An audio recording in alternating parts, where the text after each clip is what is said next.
Hey folks, welcome back to another episode of the Change Physician Podcast. This is your host, Dr. Kevin Cuccaro, joined with my co-host, Dr. Melissa Cady, and our returning guest, Dr. Heather Hammerstedt, who is the CEO and founder of Wholist, which is a health coaching, nutrition type of company that really is kind of scaling effective lifestyle and behavioral change, which we have done a horrible job in the medical system. So I'm so happy to see people, particularly physicians, taking ownership and really creating these creative strategies. And what she is coming back on the show for us today is to talk about coaching.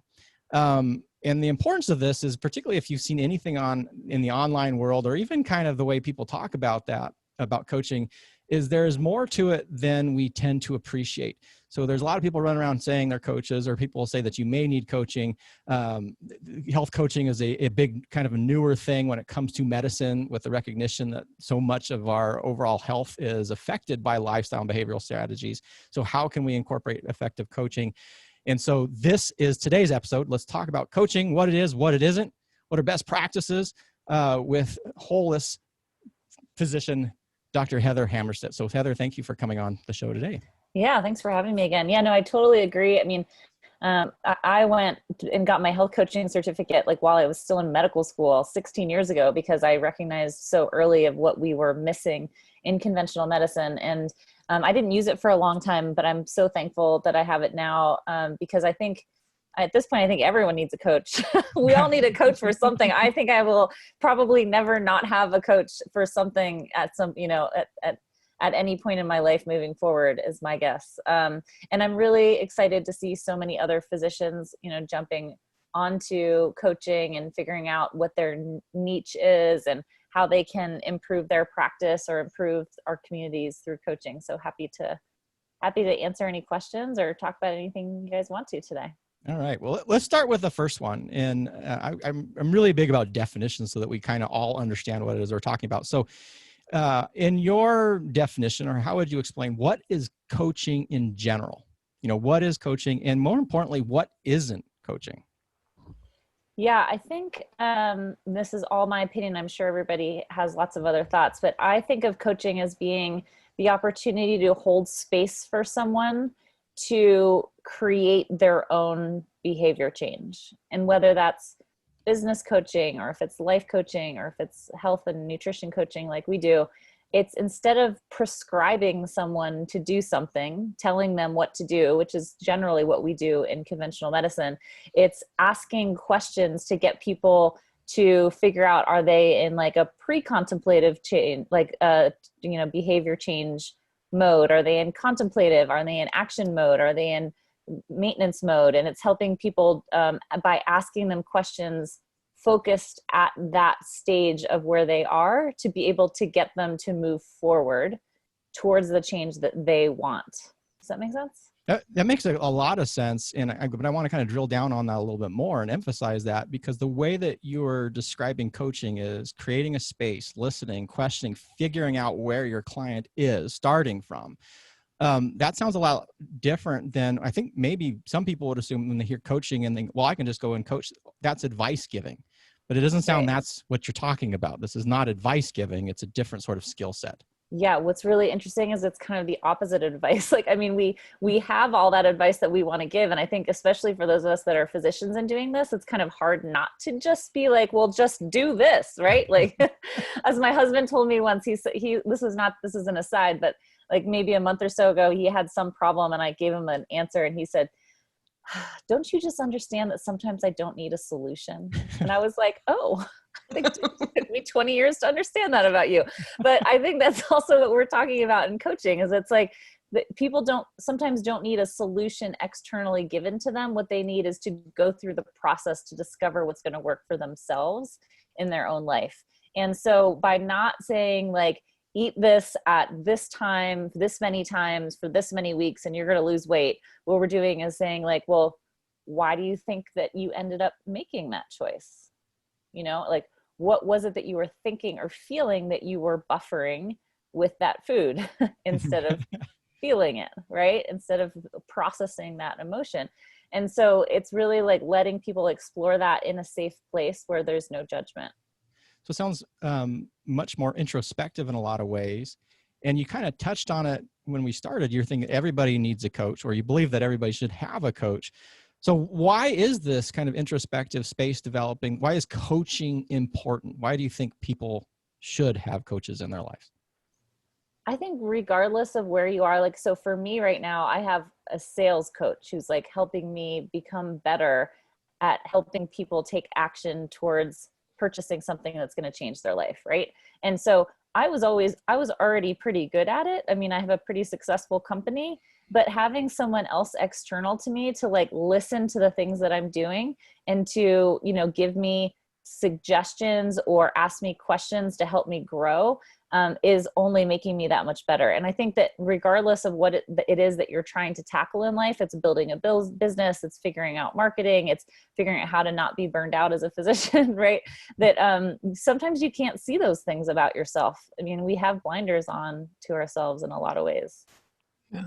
It seems like, we're so close to it. Like you said, like it's hard for us to appreciate, even in our own family. There's certain things that you're so close to it. Sometimes it's hard to either help elicit change, because you get to a point where you're so frustrated, you just throw the information out there thinking that that's enough logic to make the change, but that's not quite how it works. And I'm curious, it seems like if someone's going to be a coach, you kind of need a coach to help you learn how to coach effectively.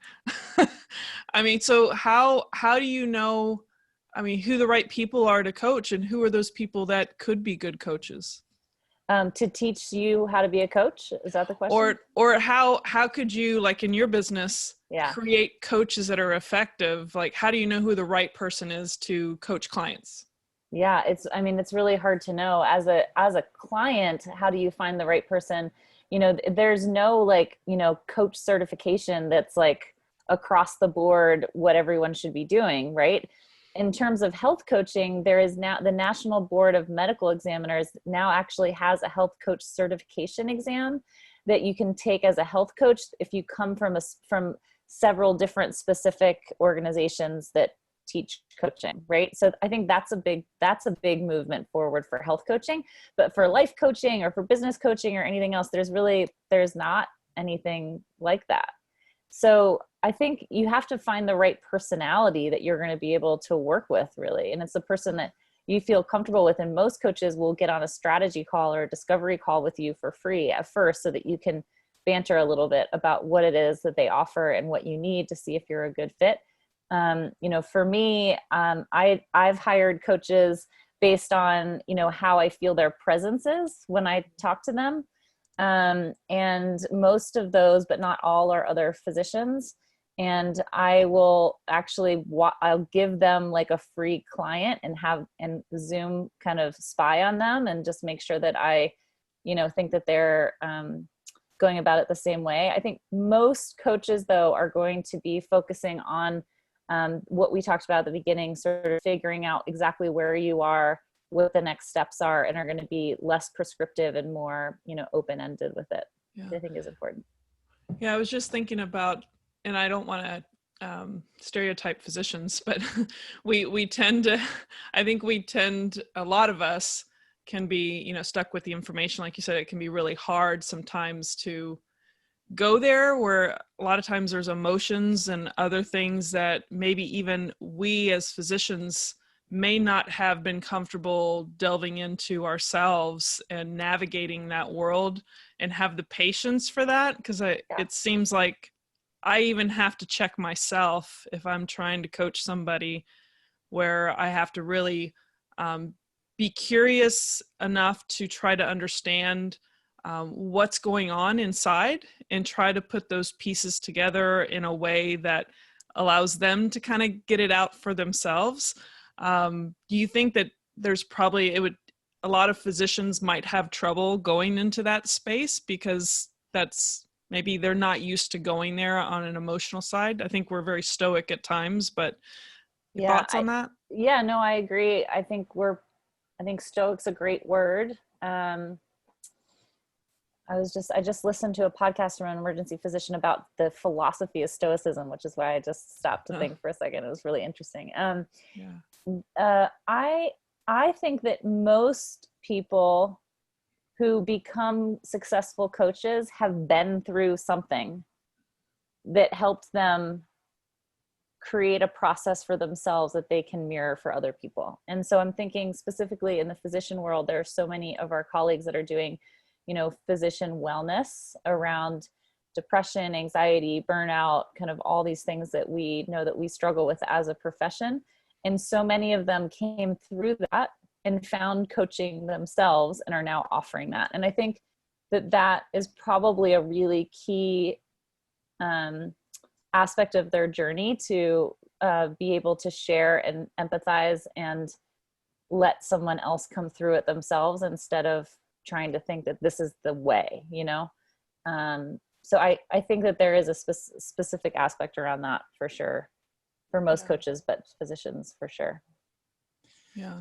Kind of returning then back to medical school, when you got your coaching certification, what were the primary skills that you learned in your coaching program when you were in medical school that you weren't learning? Like, what was the select differences that you learned while you were learning coaching that were not taught in medicine? Oh, anything about food and movement.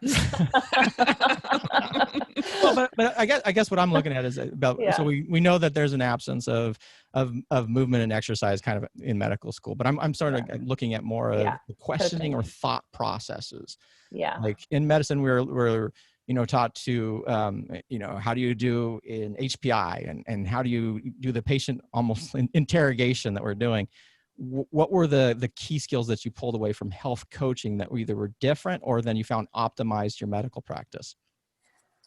So I think I can speak more clearly, because that was a really long time ago, around the coaching that I learned while going through lifestyle medicine certification, because they really rely heavily on hiring coaches into your practice. And so they teach about that a lot. And they also partner with a company called Well Coaches, which trains wellness coaches that is like aligned with the American College of Lifestyle Medicine. So I think that theory is really like figuring out how to figure out what place they are in these trans theoretical behavior change stages that I was referring to earlier, and how to ask questions based on that. So instead of asking someone who's pre-contemplative about becoming plant-based and more mindful about their eating, instead of saying like, well, what you need to do to replace all of your meat and cheese is this, right? And like giving them that meal plan,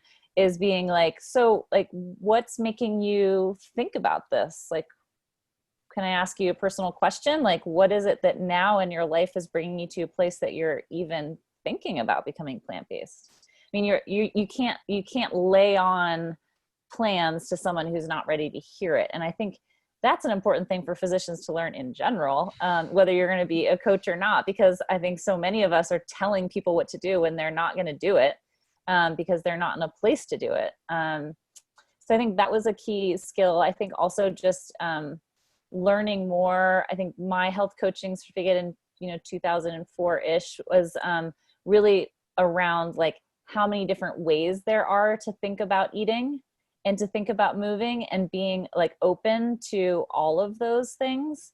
So I think that was kind of the skill building for me that came out of that. I'm sure that they do things differently these days than they did then. And I know that there are a lot of physicians who have gone through that training since I have, which was great, because I was the only person in my class who's from medical background. So back then. I gotta imagine that our prescriptive tendencies in medicine, and we think of standard of care and what people should be doing, it's got to be it's just a really hard transition to open your mind up to the possibilities of the options for people, whether they seem like they need to be checked off or not. So I'm sure that is a little bit of an obstacle. Yep. I think for most people, for sure. I mean, I went into medicine, thinking already about Ayurveda and traditional Chinese medicine and all of those things. So that's kind of why I was still looking externally. I think that a lot of people going through the medical training practice, it just kind of narrows them down. I mean, I just remember when we were like first year medical students and everyone was all friends. And by the time we were like third years and like the surgeons were becoming surgeons and ER was becoming ER, and like everybody just kind of pocketed off and like just kind of assumed those personalities. I think we did a lot of that in terms of our learning and curiosity as well. Yeah. So people may be hearing this and they're like, well, okay, we're talking about coaching. Maybe I should learn about this, but I'm already a time-pressed physician. How am I supposed to pull these skill sets in? And I know there's two answers. One, you can hire a coach for your practice, which may actually be better because just because we don't have the skill set doesn't mean you have to master those skill set, find the right people. Totally. On the certain other hand, though, I think some of these principles could be adaptable to your medical practice, particularly if you're frustrated with patients who aren't quote unquote following your directions. And I'd like your kind of opinion on that, because people say, well, I'm a busy primary care physician, I'm a busy surgeon. Well, you're an ER physician. Who else is busier than an ER physician who's juggling, 15 patients at once? Yeah. Are you incorporating any of your coaching background into those visits? Yeah, I totally am. So the answer is, how can you do it yourself?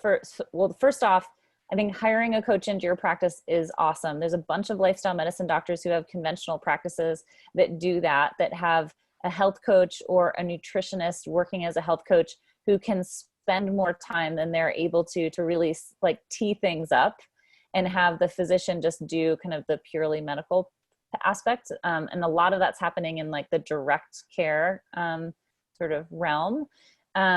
And in terms of learning it yourself, there are organizations, I mean, everything's online now, but even beforehand, that you can do over like a 18 to 20 week period where you're doing virtual learning to become a coach.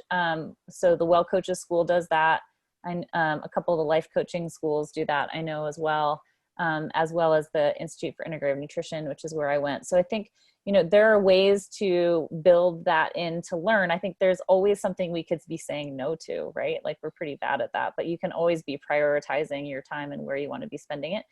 As to the direct question of what I do in emergency medicine, yeah, I honed my skills over the last maybe 5 years, being really really concentrating on how I can get a good conversation in 2 minutes. Because like, honestly, like if you see me for more than 5 minutes, like you're hosed, like there's something really wrong with you, because we just don't have the time to spend.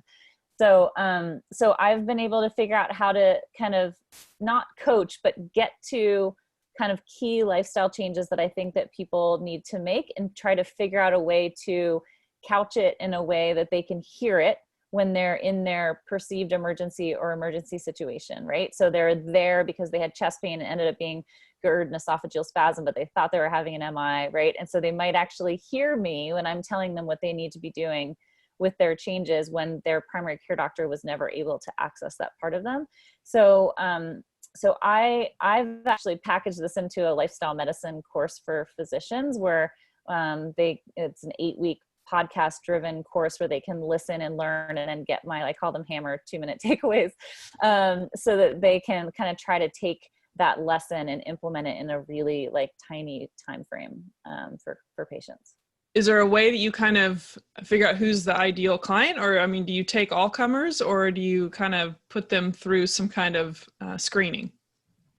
Into Wholist for our weight wellness Wholist program. Yeah. Mm-hmm. So, I mean, we have, as we talked about last time, I'm big into automation and efficiency. And so I don't want me or my strategy coaches to be spending time with someone on a free discovery call if they're not the right person. So the answer is that I have ads that, are targeted and built audiences around people who like things like what we do, or people who are searching for things like we do. They sign up for a webinar.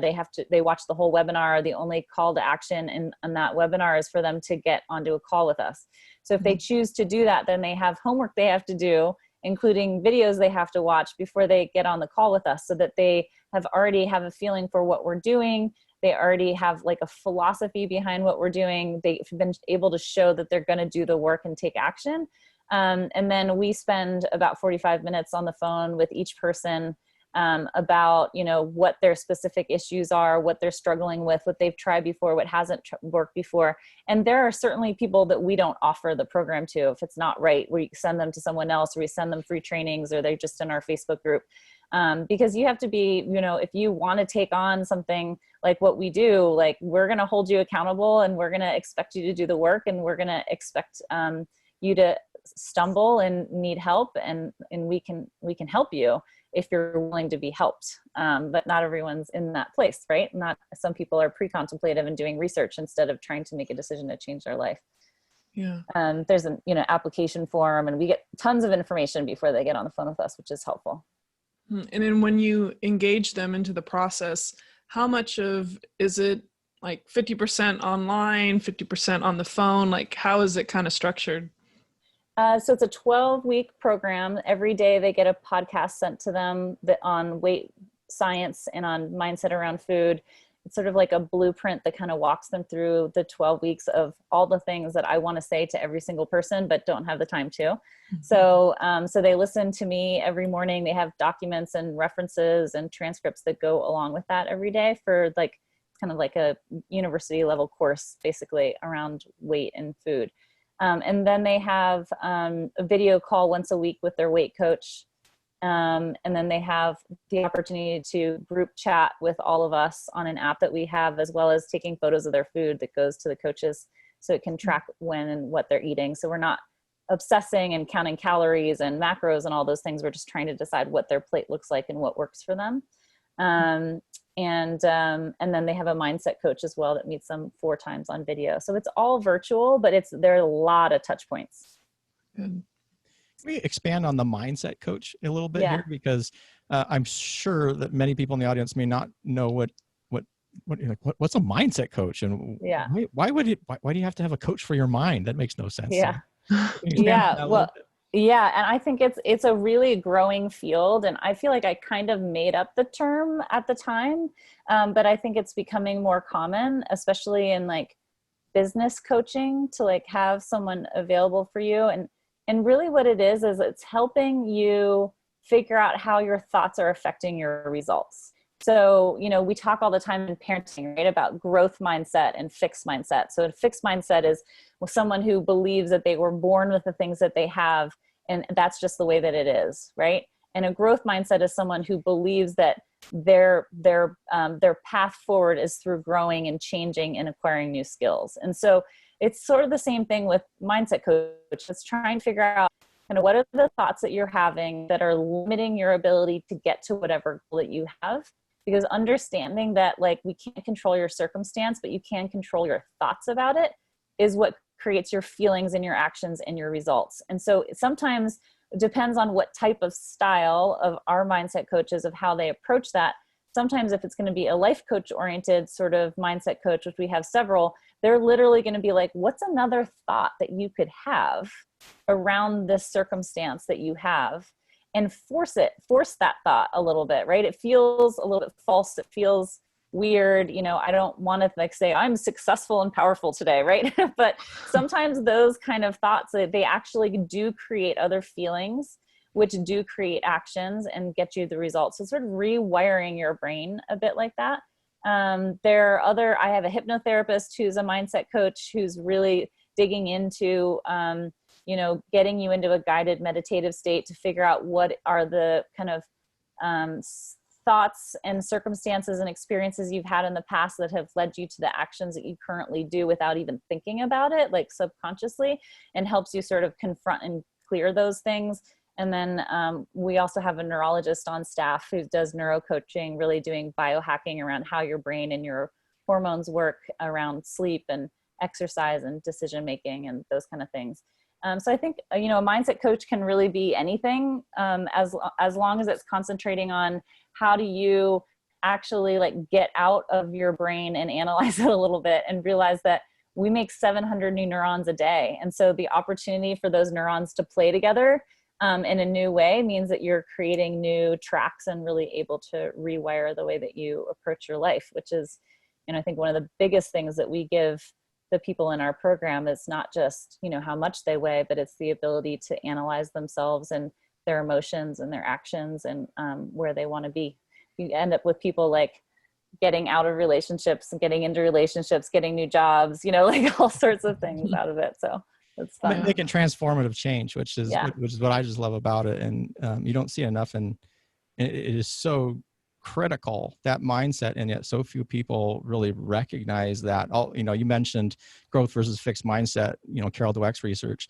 And that book, when I read it at the age of 38, completely transformed my life. I'm like, holy crap, what? And I was such a fixed mindset person, but it impacted how I parent my kids. It impacted how I see really my practice. So yeah, I'm just seeing you're gushing here because I'm so happy that you have. Yeah, I love that. What's so funny is that I'm helping so many docs do some business mastermind courses that are coming up in the fall. And I just recorded all my videos yesterday and talked about that book, as a matter of fact. I think it really is, it can be transformative. There's another book called Grit that I think is really awesome as well. And another book called Relentless. Both of those, I only listen to books and these days while I'm commuting or something, but I think all three of those books are really essential for you to get your brain around kind of what this mindset work is and how it can really change your life. And they use great examples of, Carol Dweck's books talks a ton about, studies and research that they've done on people and on children. Relentless talks a lot about business practice and athletes and how they use mindset to improve their performance.